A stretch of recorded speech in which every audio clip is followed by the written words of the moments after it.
that. Then let's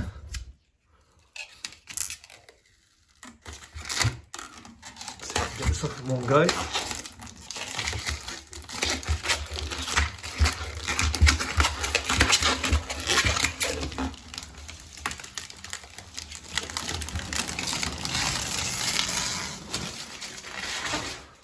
Okay, power on time.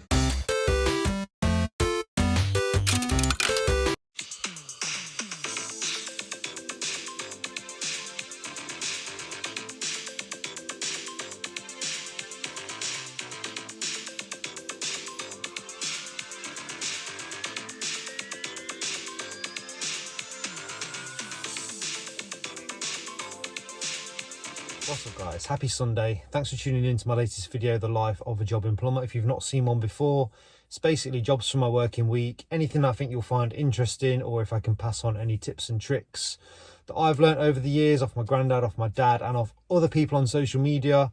If you're not on Instagram, get yourself on Instagram. You can pick up tips and tricks from a wealth of plumbing and gas engineers, as well as other trades. It's a great place to share your knowledge as well, showcase your work and stuff like that. My Instagram page is at B Plumber. Put a lot of stuff on there, sort of on the daily, little bits, snippets of what I'm up to. So if you want to do that. Video sponsored by Power Tool Mate. If you're after some power tools, check out Power Tool Mate. I'll leave the link to their site in the description. And Velocity Pro Gear tool bags. They've just released a new tool bag. I've just done a video, first look at that, the Stealth 500 backpack.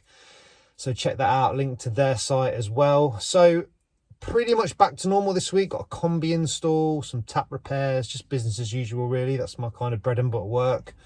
And then the talky bit I do at the start, I am going to do now more towards the end, because I feel like there's not much I can say to you. You know what's in these videos. So the updates are going to be more about what's going on with me as an individual. So I'll do them at the end so you don't have to sit through that at the start. Hope you enjoy this week's video. Thanks for watching. And yeah, have a great week next week. So I've got an old Ocean Alpha 240. Basically fires up. Ignore that sound, I've already took the case off a little bit, just wanted to check something. Runs for about 20 seconds.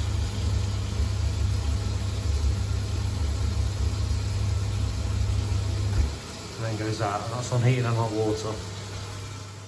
So, by the looks of all the flies and crap, it's not been serviced for a while, so it needs a good service. So what I want to check is the fan.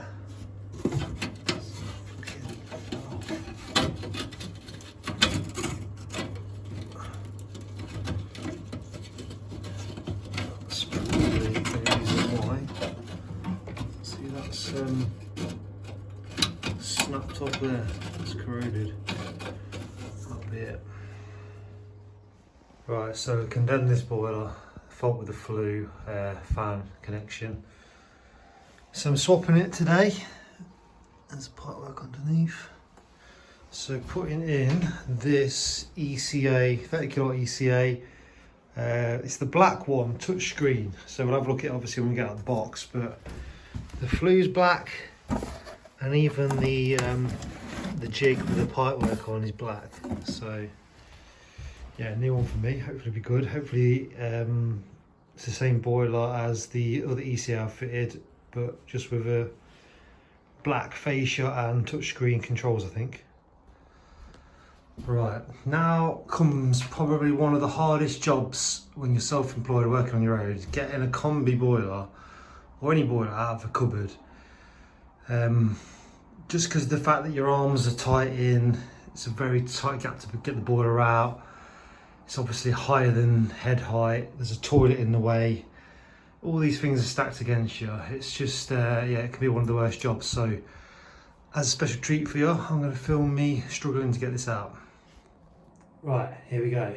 Hopefully I don't drop it or trap my fingers or get stuck. But if I do, it'll be great for you.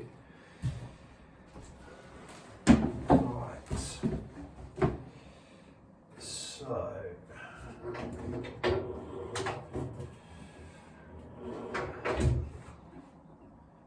basically I need to stand it onto that, I think.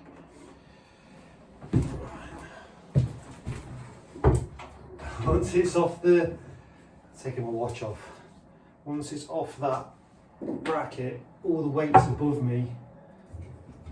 Fuck.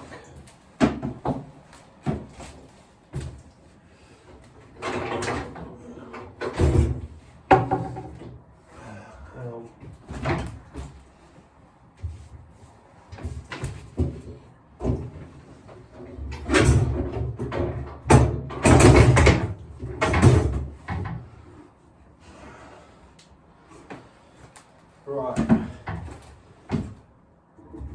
so now it's hitting that door. Can I get it past that? Just about. It's hitting that door at the top, get it past that. What else is it hitting? I'm definitely going to trap, oh it's on the flue now. Right, okay. Fuck.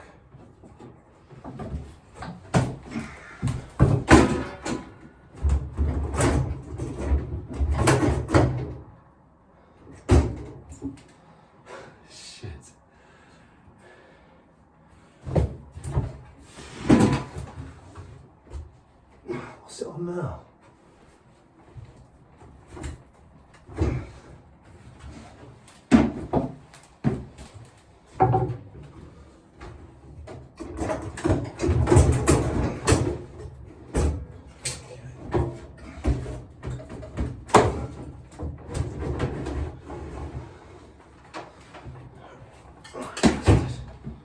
Right, stay there, stay there.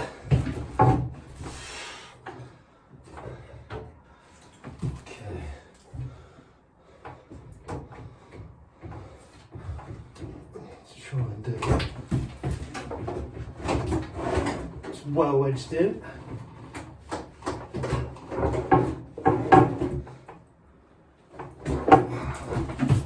I'll fucking cut that flex.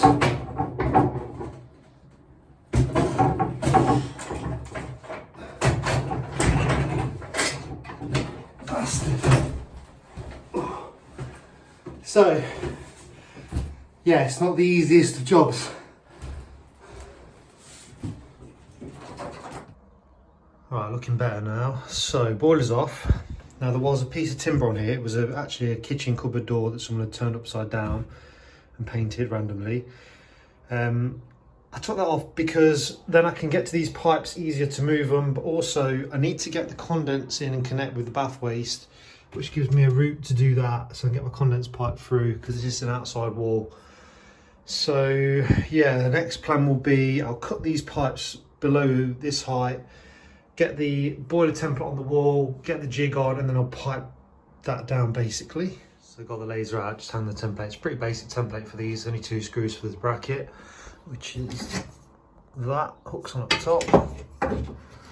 And then what I'll do is I've got the bottom, what I'd call a jig, and then I'll pipe down from that with my laser and I'll get my clips in, and then we're going to connect them lower than, you see I've cut them all lower. Well, I've left that one up just so I could tell the difference between the gas and the, I think that was the return. Anyway, yeah, that's what I'm doing now. So that's my jig on the wall. I like the butterfly isolators on the flow and return. Bracket on there for the boiler.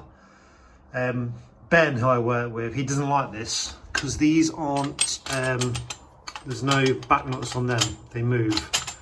So he doesn't like using this, but I'm using it, we'll see how I get on.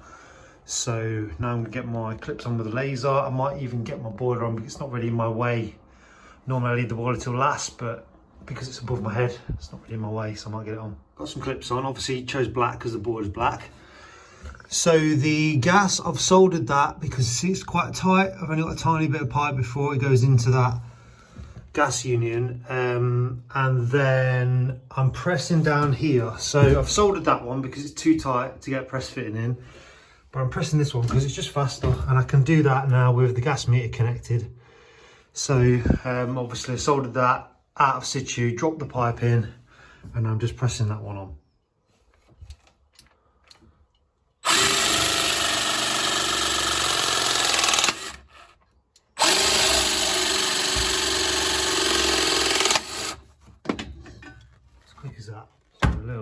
got the flow gas returning as far as the MagnaClean, and I've just pre-sweated that elbow on. Lovely reamed pipe there. I've just bought a new reaming tool. Just pop that on there for a sec.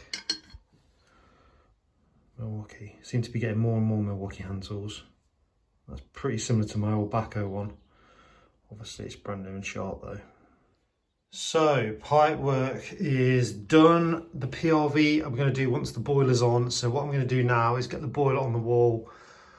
Then I can do the PRV, measure the flue, cut the flue, and then think about putting some water in it, I guess.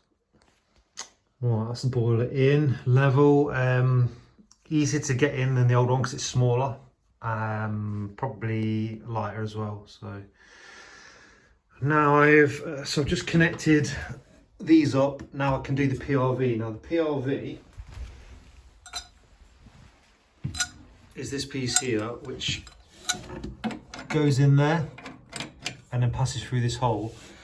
The old PRV came through, can you see that hole there next to the MagnaClean? There is just enough room for me to get it into this clip. That's why I put that clip there. So then I might come in the front and then up there. Right, so flue's done and I'm going to fill the system. I've not done the PRV yet, but I just wanted to get it full so I can check it. I'm going to put a MagnaCleanse on that, so filling it now is not going to affect me. It doesn't need a power flush or anything. Last time I fitted one of these, I sort of skipped over the auto fill on it because I didn't really know it worked, but let me put the flash on, 2 secs. So you see on this fin loop, we've got off, and then this bit here is auto, and then when I go to here, fill. Now, I assumed you could put it on auto and then I could go around the house, bleed the radiators and it would fill itself up, but that's not how this works. So initial fill has to be manual, so fill it like that, and then once it's full, you can leave it on auto, which is that section there, and if the pressure drops below 1 bar, it automatically keeps it level, tops it back up to 1 bar, or you can leave it off. Obviously the trouble with leaving it on auto is if you do have a leak on the system, then it will just keep filling it. But yeah, that's how that works. So you can't just put it on auto and fill the system, you have to fill it up manually like that. Right, I had to get a shift on with this because I've got to go. I'm going on holiday. It's my birthday tomorrow. So condensate and PRV are done. Dry shaft tundish on that. So all I've got left really to do, system's full now. Obviously flue's done. I'm going to wire it up. So I've got one of these T3R thermostats. Get that on so we can power it up. Then I'm just going to drop my MagnaCleanse on there. Give it a quick whiz round. There's only 1, 2, 3, 4, 5, 6 radiators here, so do that. What else is there to do? Then we'll put the cover on, which is a touchscreen cover. I'll show you that, and then we're about done. So I'm going to wire in the receiver. I'm going to use some 5-core. Now, if you've not seen this before, this is Nipex Ergo Strip, which comes like that. They do a left-handed and a right-handed version. I'm right-handed, so this is the one I use, and basically makes stripping cable dead easy. So you pop your cable in, twist it, there's like a blade in the end there, and then when you've done that you can either pull it straight off like that, or there's a knife down the side. If you need to, you can cut it and take it off like that, and just exposes your wires on the inside. And then when you're cutting it, you've got size guides on here, so 0.8 is what I'm going to use, and then you pop it in, and you see these lines in the middle. So that is, I think that's 8mm, that's 12mm, so you can see how much wire you're going to take off as well. So I'm going to pop that in there, 8mm, give it a little twist and pull, and it exposes the end as well. And then you're ready to do, you can either leave it like that, or I'm going to put some bootlace ferrules on. So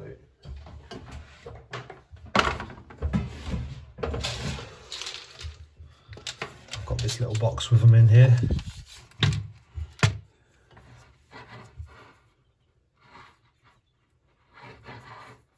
So that just goes over the end like that, and then I've got my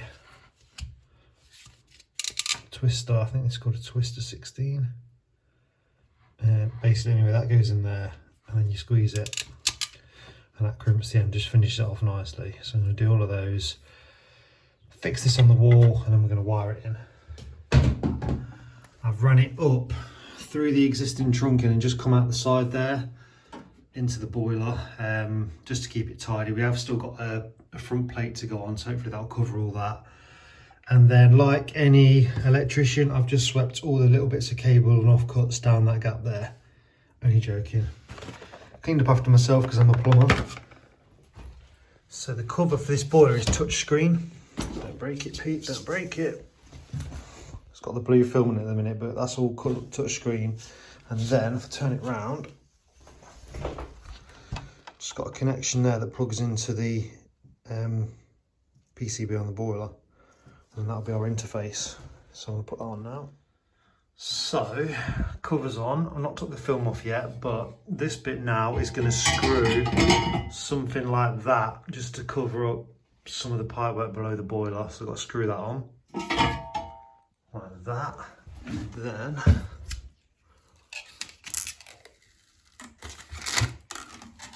get this off in one go.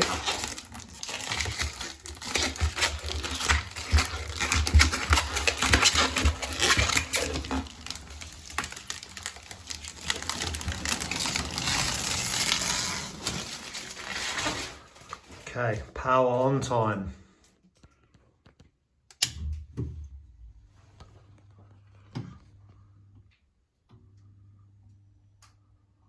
What's the pressure going to be? 0 bar. Right. Let's put some pressure in.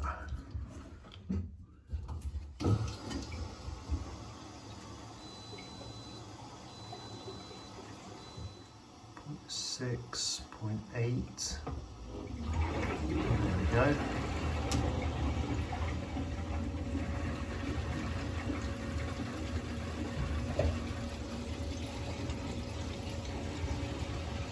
Put it at 1.5 because these boilers have got an air poach mode. It does it automatic. So see, without me doing anything, that's gone into AP. So that's going to purge the air out. So I'm going to let that do that from here, but that's lit up quite nicely. I'm pretty pleased with that. Okay, so summer and winter, and then if you want to change the temperature, max is 65, and then heating, max is 80. Drag your finger on it, that's pretty cool.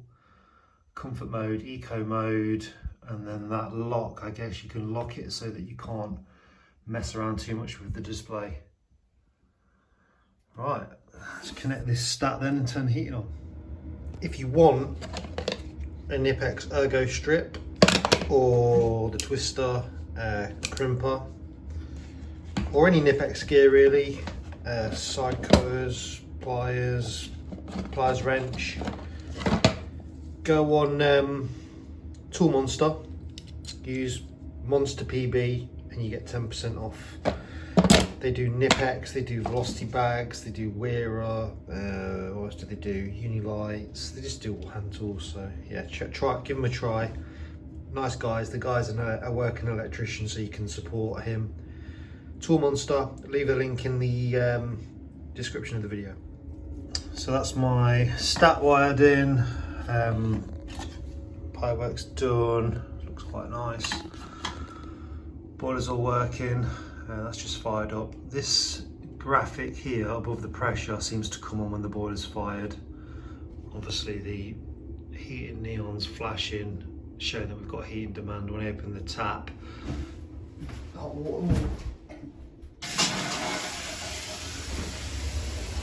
neon should flash. There we go. Yeah, just to change temperatures, you just drag your finger, set it where you want it. Same with the heating. Summer and winter mode, press between the two.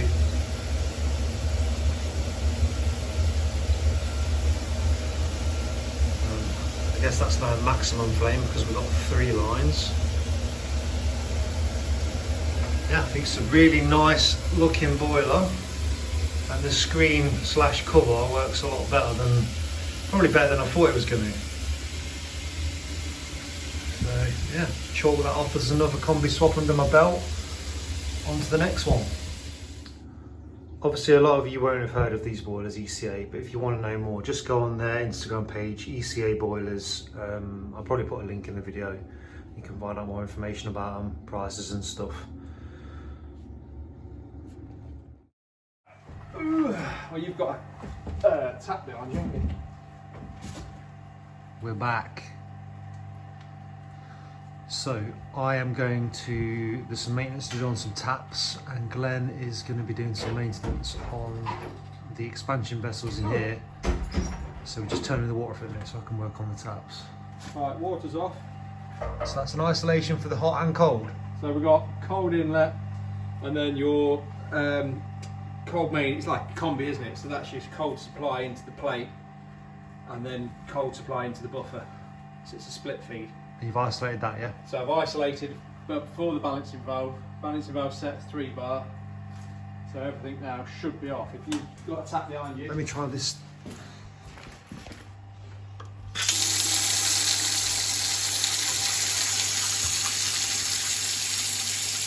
Sounds like it's flowing.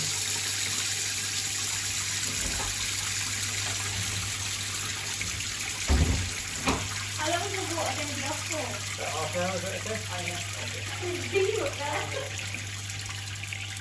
Yeah, that's slowing down. And the cold's dead as well. I'll leave them on then and I'll go upstairs. So they've got noisy taps, bath taps, basin taps. Going to rewash them and grease them. So I've loaded my jobbing bag with all the stuff to do this job. And I think I'll show you this. So normally on taps like these there'll be a screw, and these will either screw off, so there'll be a thread on there. So the thread, or it'll be something that you can pop out, so it'll slide a screwdriver, because there's normally, well, there's always a screw holding the head onto the tap body. So you need to undo that. So once you've undone the screw, this head will pull up and off, but sometimes these will have been on for years and it will be rock hard on there, and you'll be tempted to grab this with your grips, but you can obviously mark the head. So Nipex do these are siphon pliers, but they've got rubber on the actual jaw, so you can grab that and then pull it off without actually marking the tap head. If you want a pair of them, the part number is 8111, and these are 250s. But that'll open up wide enough to work to get a siphon. So the reason this tap's making a hammering noise is because that washer's gone brittle and it's not grabbing on there anymore. It should be fixed to that. So when the water's moving, it can do that, and that's what causes the sort of hammering noise, vibration. So that needs a new washer because that is rock hard. So we're re-washering the taps. Now normally would turn these out with pliers, wrench or a spanner, but a guy sent me a video in for the YouTube tips and I never knew about this. So this is a deep socket, this one's a 22mm one, and that is going to fit on there and turn that out. Great for, I think, on basin taps where you've got a pillar tap and you need to hold against, rather than struggling and cracking your knuckles on the wall. So here we go.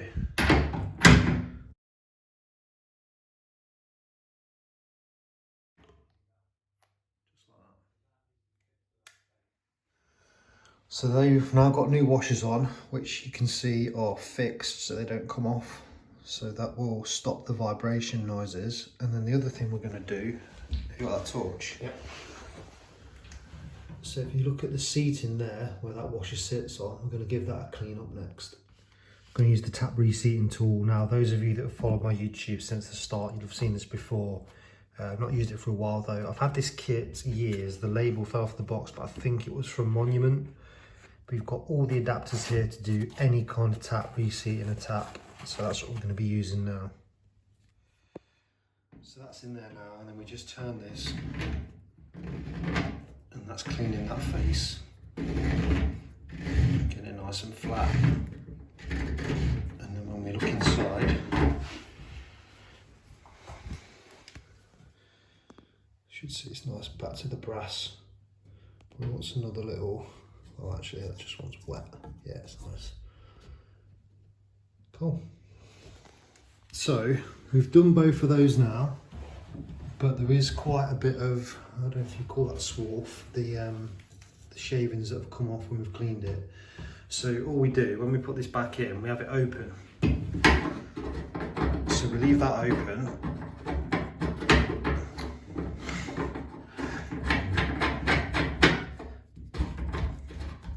So with the tap open, when we turn the water back on, all that crap that's in there will just come straight out the tap. So you don't turn these off until you've flushed the fresh water through. So I'll put this back together now. So this set I just got off eBay, and it goes from 10mm up to I think 24mm. So 21mm is for the basin tap, that fits nice and snug on there. And then in my drill I've just got it's a 1/2 inch drive bit. Quarter head. Yeah. And then that will obviously fit into a socket there. And then can you hold that? And I'm just going to hold the end of the tap so it doesn't move.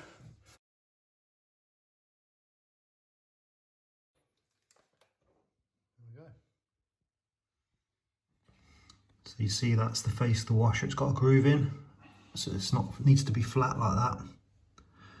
And then we need to reseat this as well. So Glenn's just setting up the tool. Got different ends for different taps. That box has got everything in it.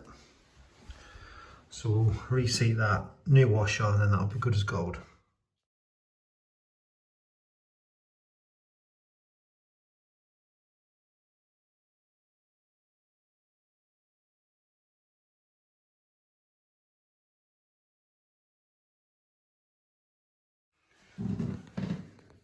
Torch. Lovely. Compared to that one.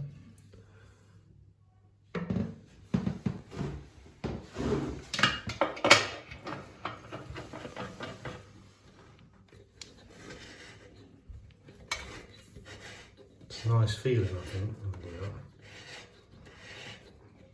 Certainly feel it getting smoother.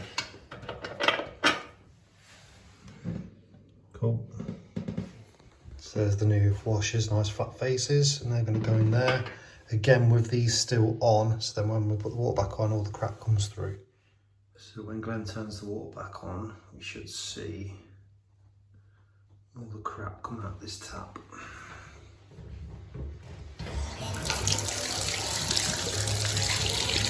There we go. That's everything we cleaned off the faces.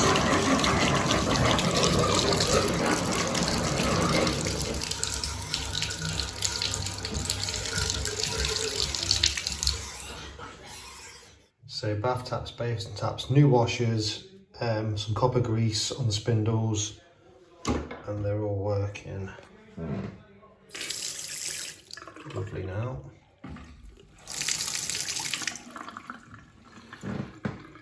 Easy. Right, taps are done. Water's still off, so Glenn's now repressurising the expansion vessels. Obviously, as he's pushing the air in and the water out of them, it's coming out the hot tap. Have you ever seen a tap do this? So when I open the cold tap, water starts to weep out of the hot tap. Now, I actually got called out to this job because there was a noise in the house and they thought it was coming from the boiler. So I was there trying to find this noise on the boiler. And I pretty soon worked out it wasn't coming from the boiler, and it was actually this tap. It was vibrating and the noise was reverberating through the house, and it sounded like it was coming from the boiler. So I'm going to try and make the noise now.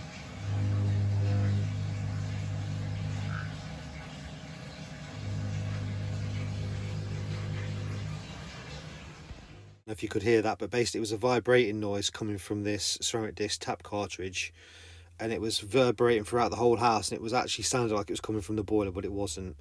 So I spoke to the landlord. He was actually with me on the job. He met me there to look at it. We've just put it was a quarter turn. We just put a standard tap reviver on, and he asked me to just swap them both. So in the end we just swapped them both, and obviously it's cured that issue with the hot tap weeping when the cold tap was used, and it's also cured the noise. But just thought I'd show you that. So my dad's took his little Citroen Berlingo in for a service, and they've given him this to use, which is an e-dispatch. So a Citroen e-dispatch. Range up to 205 miles, guess that's with it empty. 80% charge in 30 minutes, quick charger, 8-year, 100k mile battery warranty. So I thought, while I've got it on the drive, I'll give you a little tour of it. So it's got double side loading doors. So one that side. Show you the room from the back.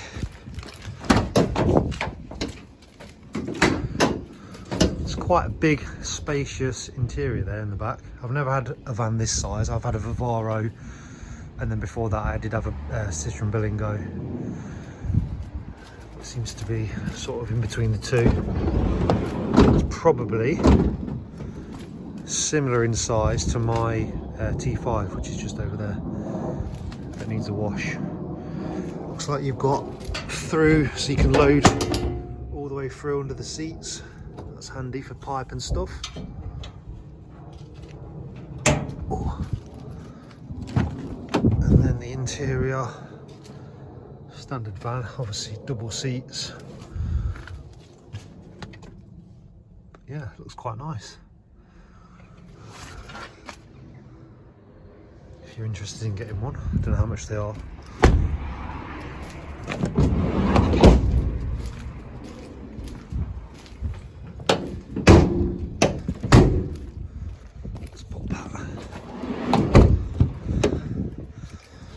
Key in, have a look.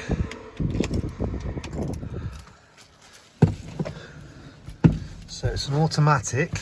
In park, how do we start it? I think we just have to.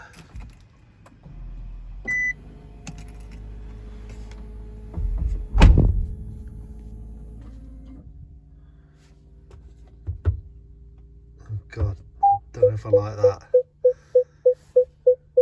There's handbrake.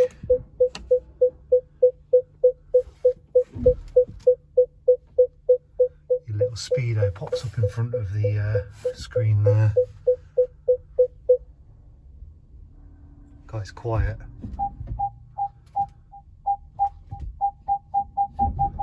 Oh, I like that. That gives you a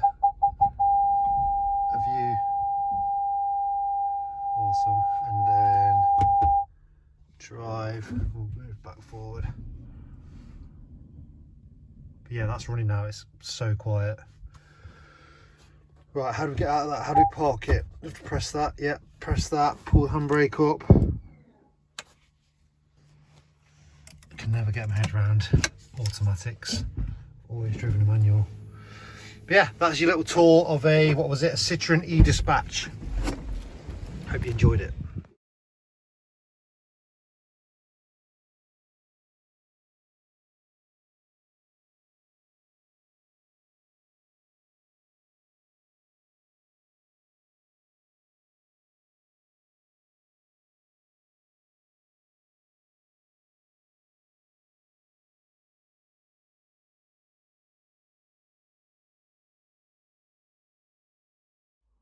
Hi guys, it's Schweb. I hope you're all well. I'm under the name of the Gas Expert on Instagram. I've been asked to explain a bit about the themed boilers and what sort of work goes around building one of these things. I mean, this one in particular is installed in my own house. It's the Iron Man boiler. I'm pretty sure you guys have seen most of them on my page. Well, I've done the Batman, I've done Harry Potter just recently, but this one, as I've got the opportunity and I'm at home, I can explain a little bit about the amount of work that goes onto it. This is a 938 boiler. It took 3 days to build, but the amount of work that goes in the background and the planning that's involved in it, that is what takes the most of the time. So something like this, to get all the pieces together, source all the products, that can take a few months. And then once I get everything in place, that's when I start working on it. So this one in particular is one of my favorite ones. It's called the Iron Man boiler. It took about 3 days to build from scratch. As you can see, all the details on there and all the lighting work that goes around it. The whole boiler has only got 2 pieces of solders on it. So there's one on the hot pipe over there and there's one on the PRV. That is it. The rest is all completely built with compressions. Sourcing some of these products like the arc reactor, and then you've got your Iron Man hand with the light in it, you've got the Iron Man head, Again, I had to think about the head, which was I was going to put on there because it's got to sit on the filter in a certain way. So as you can see, the cutout on the head, it's just in line with the filter, so it can sit on it properly, and it's got the right width as well. The gas pipe itself took a whole day to make because it wasn't just the copper pipe itself. It had a vinyl sticker on top of it. Then I sprayed it with 3 coats of candy red paint just to get the right Iron Man sort of colour. Then peel back that vinyl just to expose the copper back out to show the logo. And again, I can't solder this pipe, so it had to be compressions, which is on the top and at the bottom of the pipe. There's a total of 32 Munson rings that have been used with 3 coats of paint on them and then a final coat of lacquer so they don't peel off in the heat. Sometimes the most trickiest part is to get the Munson rings to line up because the space between the valent fittings on the top and the pipes where you want them to be don't line up, so you've got to actually cut the Munson rings in just to get them symmetrical in a line. The arc reactor itself came with hundreds of little pieces. It was such a hard thing to build.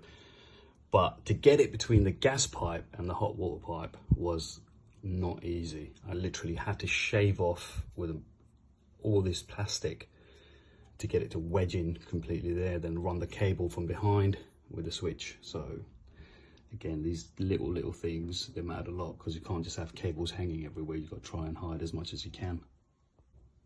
No, it doesn't have to stay on all the time, of course. You can switch it off. It's got a Nest heat link on it, again with a 3mm thick sticker at the back of it, so I'm able to press the button. If you guys have any questions about the install or anything like that, just put it in the comments on the video below and I'll try and answer as many as I can. I hope you guys enjoyed the video. That is just the way I express myself through art. I enjoy it and I will carry on doing this kind of stuff. Please give the video a like, a thumbs up, or whatever it is on YouTube. Just do it. Thanks so much for watching it. Bye. So those of you that have stuck around for my little update, so obviously I was 40 17th of March. This year for me is all about experiencing different things, so I want to do as much stuff as possible, and with that in mind, today I went down to Woburn Sands in Milton Keynes and we did a bike ride. Me and a few of the lads off Instagram, Stan, Ian, Jay, Kev, a couple of Jay's mates, Stu was there, and yeah, we did some mountain biking and went on the trails and the ramps and stuff, so that was good. Just got back, so tonight's video is probably going to be a bit late because of that. So my fitness goals have changed again. I'm going to run my first marathon this year. I've entered into the Amsterdam Marathon, that's in October. So I'm going to start training to do my first marathon. I've done a half marathon before, which I found really boring, but I did it. And at the time, I'm confident in certain things, but the half marathon, I just kept telling myself, you're not going to be able to do a half marathon. So what I said to myself was, I know I can run 8 miles, so I can probably run 10 miles. And if I can't run any more than 10 miles, I can walk the last 3, and that's perfectly fine. But what happened was, when I got to mile 10, I felt so good. I actually sped up, and my last 3 miles were the fastest of the whole half marathon I did. So I'm going to start training for my half marathon. I don't want to lose any weight though, so I'm not going to do loads of training, just enough that I know that I'll be able to do the marathon without getting injured or hurt myself, without overtraining so much that I lose any weight. Or most people, I've read up on it, they overtrain because they think it's a massive thing doing a marathon, and then they get shin splints and they get injuries. So I'm probably just going to add one long run a week to my 5k I already do on a Saturday morning, and then when I get nearer, I'll start increasing it nearer the time, but that's the plan anyway. My cold showers have progressed, so I can now do, well, I tried to do a 10-minute cold shower just to see if I could do it, and I did it. The worst thing about that was my feet. Getting my feet warm afterwards took about 3 or 4 hours. But I did the 10 minutes, that was fine. It actually gets easier the longer you're in. It's just time, really. You just get bored. So now I've moved on to a cold plunge. So I ordered a wheelie bin, filled it with water. I did the first one on Thursday. I did 1 minute 40. The main thing with that made me get out was my hands. It was painful in my hands. Someone told me that once you get past 2 minutes, that goes. So I didn't do on Friday morning because I was... did I do on Friday morning? I'm trying to think. No, my first one was Friday morning, sorry. So I did one Friday morning. Saturday morning, I was then in London. Went down to London to do some go-karting and stuff with Valent and Snap It. And because I was in London, I did a park run on Hampstead Heath. After the park run, I went to the Hampstead Heath ponds and jumped in the pond. That was 9 degrees, did a bit of swimming in there. So that was my cold plunge that day. And then this morning, I did my cold plunge again in the wheelie bin. I managed 1 minute, 54 seconds. Again, the hands were hurting, so I had to get out. But I'm pretty sure tomorrow morning, Monday, I'll get my 2 minutes. And then we'll see if after the 2 minutes, it starts to get easier. Maybe I'll be able to stay in longer, but that's what I'm doing at the minute. One of the things I got for my birthday, one of my birthday presents was swimming lessons. So I've been teaching myself swimming since November, trying to build up till the fact that I can now do a mile. Excuse me. I can now swim a mile. Went for my swimming lessons and the guy basically told me the way I swim is completely wrong. You need to do this, you need to do this, you need to do this. There's about 7 different things you have to do when you swim in front crawl. So now, going from a mile, I can do 4, maybe 6 lengths, because while you're thinking about all the things he's told you to do with your hips, your kicking, your hands, your arms, your shoulders, keeping your head down, thinking of doing all of that while you're swimming, you forget to breathe or you forget to kick. So, but I'm building it up. I could do 2, then I could do 4, now I can do 6. It won't be long before I can do 10 with the perfect form, and then I'll try and build it up so I can do my mile again. But that's yeah, that's what's going on with me, mainly like fitness stuff. I will give you a little hint, because you've stayed. I've got plans for this van. I hinted at it the other week in one of my videos, but I want to turn this van into a camper van and I want to make a YouTube series out of that. So that's my plan for this year. Probably start it in the spring. If anyone knows anyone who can give me any tips on how to do it, I've watched a load of videos, but I want to obviously get a plan in my head of what I'm going to do. If anyone knows any companies that I can approach to maybe sponsor the transforming this van into a camper van, let me know. I also got a paddleboard for my birthday. I have got a kayak anyway, so I want to use the VW as a camper to go paddleboarding, kayaking, on all kinds of adventures, because that's what this year's about for me, going on adventures and exploring the UK and further afield as well. So yeah, and I've got loads of goals. I want to read more, I want to learn to play the piano, I want to do so much stuff. There's just not enough hours in the day, but that's where my head's at the minute. So and obviously working, I want to carry on doing my growing my plumbing channel. We're doing with Lawton, we're going to different plumbing colleges up and down the country, so I want to keep doing more stuff like that. I want to grow the podcast.